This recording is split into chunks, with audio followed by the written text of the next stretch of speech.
Bitcoin s'approche de son gap CME au-delà des 80 000 $. C'est ce qu'on va analyser aujourd'hui. On va voir un petit peu les objectifs qui pourraient être atteints. On fera un point également sur les indices rapidement, le dollar, le pétrole, pour voir un petit peu où est-ce qu'on en est. Juste avant de commencer, le rapport cote est tombé. C'est accessible au VIP gratuitement. Vous aurez également accès au VIP ainsi qu'à mon mentorship. C'est gratuit. C'est le premier lien en commentaire épinglé.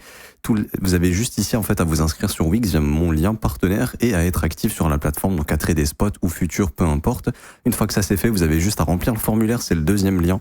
Ça vous ramène sur ce petit formulaire, il y a juste à cliquer ici sur obtenir mes accès, vous renseignez votre email, votre identifiant Wix, vous cliquez sur envoyer ma demande d'accès. À ce moment-là, il y a le lien du Discord qui s'affiche, cliquez dessus. Ça vous ramène juste ici dans le Discord, allez dans le salon inscription et rentrez cette commande /AFF. Vous choisissez affiliation Wix et là vous rentrez votre UID. Vous cliquez sur entrée, ça vous permettra justement de relier votre compte Wix au compte Discord tout simplement. Et si vous êtes bien actif, vous recevrez ici les salons VIP crypto ainsi que le Market Review rapport cote qui est tombé vendredi et c'est hyper intéressant puisque les institutions sont en train de long une crypto. Vous savez qu'il y en a pas mal maintenant au CME, il y en a une qui est sortie du lot et qui commence justement à montrer des structures intéressantes. Donc, tout est expliqué dans le rapport. Alors, pour venir ici sur BTC, donc je regarde sur les futurs et après on verra un petit peu sur le marché pair parce qu'il a pu se passer rapidement. Donc sur le futur, toujours je rappelle que l'idée c'est au cours du mois de mai probablement de venir travailler ce gap ici sur le CME qui est entre 80 500 et 84 400. On peut voir qu'on s'est arrêté avant d'aller chercher ce gap. Donc ça semble être l'objectif. Même s'il y a des dips, ça restera probablement les objectifs. Ce que pourrait faire le prix, bien sûr, c'est venir nettoyer sous les lots récents si jamais il voulait le faire.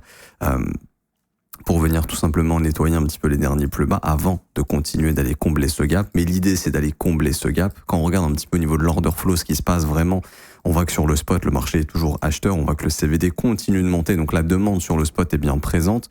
Si on regarde les fundings sont la plupart du temps négatifs. Ça ne veut pas dire que les gens sont en train de shorter nécessairement. C'est une analyse qui est trop simple. Ça veut surtout dire que la demande vient du spot et que le spread est en faveur du spot plutôt que des dérivés. Ce qui veut dire qu'il n'y a pas encore de forme de gros FOMO sur les produits dérivés. Donc le mouvement reste sain pour le moment. Également, on peut voir au niveau des open interest que ça a bien clôturé sur cette consolidation. Donc il y a beaucoup de longues et de shorts qui sont sortis de leur position. Donc on a reset un petit peu le leverage ce week-end, plutôt sur cette fin de semaine. On peut voir à partir de mercredi dernier, ça a commencé à consolider et donc ça a bien nettoyé en termes de leverage. Est-ce qu'on pourrait revenir sous le dernier plus bas juste ici à 76 009 pour purger les stops afin de faire une continuation? Oui, ce serait possible. C'est le genre de dip qui peut arriver éventuellement. Maintenant, voilà, l'idée est claire, c'est de venir s'occuper du gap sur le CME. Ça n'a pas bougé. Pour le moment, je regarde le flux sur les autres marchés, surtout les indices américains, super importants. Les indices américains qui sont toujours bien orientés au nord, le Nasdaq qui continue de push depuis la réouverture hier soir des marchés. On est venu faire un nouveau sommet, ça veut pas dire que ça va pas dip et pas retracer, ça peut clairement, mais ça reste un marché où les dips sont des opportunités. Pourquoi? Puisque pour moi, en tout cas, le Dow Jones, tant qu'il n'est pas venu faire un nouvel ATH, je m'attends toujours à ce que les indices puissent être bullish.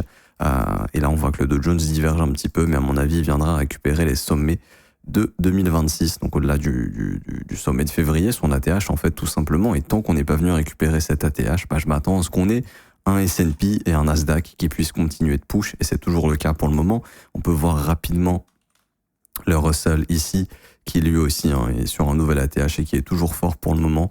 Donc on est toujours dans des mouvements qui sont orientés à la hausse sur les actifs à risque, donc ça n'a pas bougé ici.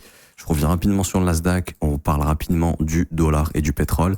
Le dollar qui a bien comblé tout son fair value gap qui pour le moment se fait rejeter un petit peu, toujours dans cette dynamique baissière globalement. Je rappelle que ça c'est une zone de consolidation, donc à mon avis le prix va consolider ici pour annoncer sa future direction. Également ici on peut voir que le pétrole pour le moment renvoie moins à la baisse que le dollar, mais que pareil, pour le moment, le fair value gap est toujours respecté, que cette dynamique reste baissière pour le moment. Il y a des rumeurs qui disent que voilà, ça veut plus négocier, etc. Bon, on verra bien ce qu'il en est. Pour le moment, il n'y a pas d'impact supplémentaire sur le prix du pétrole, en fait, tant qu'il n'y a vraiment pas un conflit qui reprend vraiment. Donc pour l'instant, ça reste dans cette optique de range. Donc tant que ça reste dans ce range, il n'y a pas de risque accentué pour les indices américains.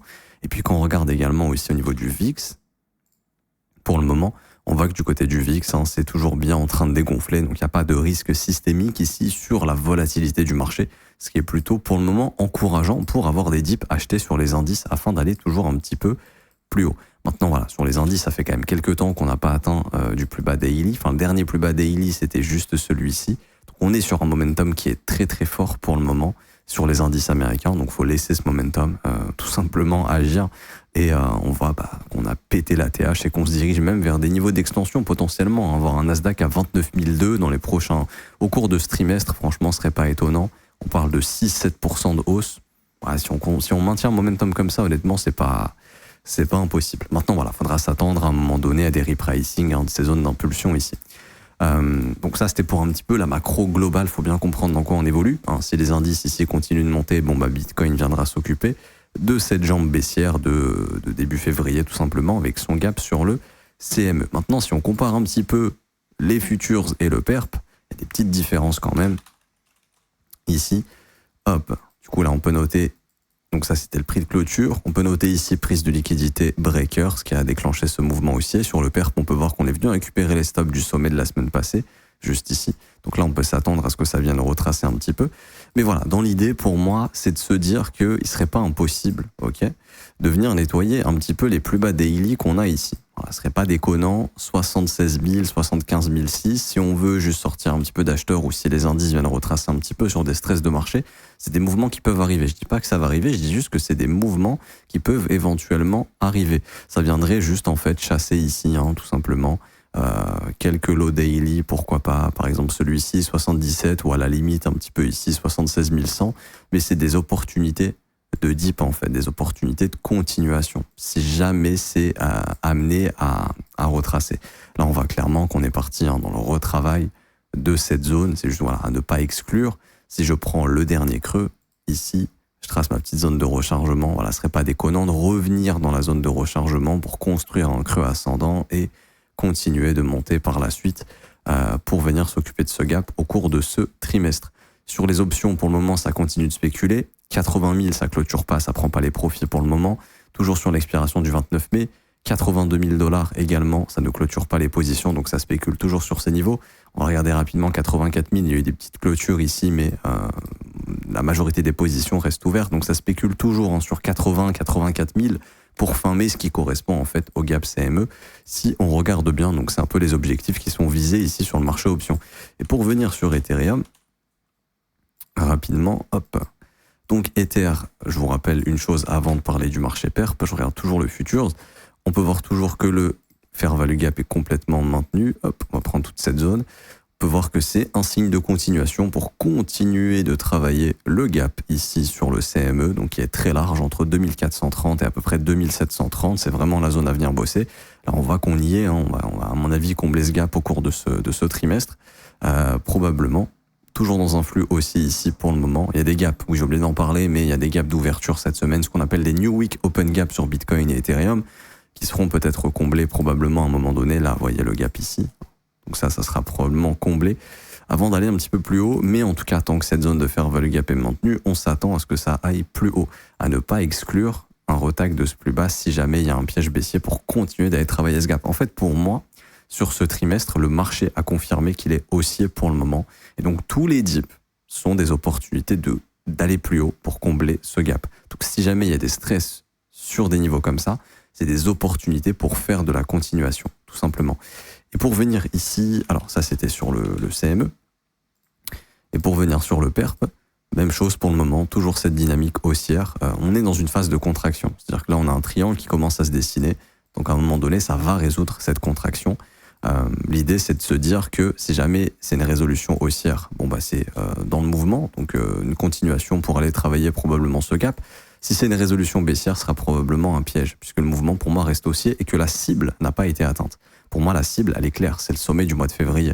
C'est de venir s'occuper de ce fair value gap mensuel. Donc pour moi, tant qu'on n'y est pas venu, tous les dips sont des pièges, tout simplement, sont des pièges pour continuer d'aller plus haut. Là, je parle pas de bull run to the moon, machin. Je parle pas de ça y est, le bottom, c'est sûr, il est ici, il est confirmé, on ira plus bas. Non, là, on parle du mouvement du deuxième trimestre. Autant le troisième trimestre, il vient bouffer tout le mouvement sur Bitcoin et Ethereum, ou le quatrième. On sait pas ce qui va se passer pour le reste de l'année. Mais en tout cas, pour ce trimestre, le biais reste bullish. Et donc, c'est de se dire que si jamais ici, il y a une cassure baissière, à mon avis, ce sera un piège pour faire une continuation. C'est des choses qu'on a déjà vues. Exemple, je vous montre ça rapidement et je m'arrêterai ici aujourd'hui. Mais par exemple, c'est ce qu'on a eu sur Bitcoin. Juste là, quand on était dans la même contraction, juste ici. Vous voyez, hop, il y a eu une cassure baissière, mais ça a été un piège pour prendre le contre-pied, pour moi, c'est exactement le même genre de mouvement qu'on pourrait éventuellement avoir. Donc pour résumer, le flux reste inchangé sur le dollar, le pétrole, donc c'est encourageant pour les actifs à risque. De l'autre côté, le Dow Jones n'a pas encore fait d'ATH, ce qui est plutôt annonciateur d'une continuation haussière sur ce trimestre, pour moi, sur Nasdaq et S&P 500. Bitcoin, qui est très corrélé au Nasdaq, devrait lui aussi continuer de suivre le Nasdaq, à ne pas exclure des prises de liquidité à un moment donné un peu plus profondes que ce qu'on a déjà eu. Théoriquement, quand impossible de savoir, mais à un moment donné, on pourrait revenir prendre un petit peu de stop, notamment sur cette consolidation ici sur le BTC, notamment sur les futures, vous voyez. Si jamais on veut revenir faire un petit coucou assez low, pourquoi pas, pour former une continuation, ce n'est pas impossible.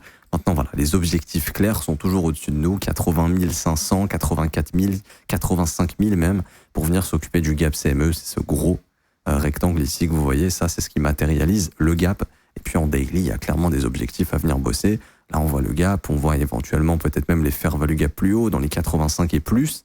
Ça, c'est des objectifs qu'on pourrait atteindre au cours de ce trimestre. Donc pour résumer, trimestre haussier actif à risque, pour le moment plutôt baissier, pétrole, dollar. Bon, pétrole, je dirais plus range, dollar plus baissier pour le moment, sauf si la dynamique change, mais pour le moment, c'est ce qui se passe sur ce trimestre.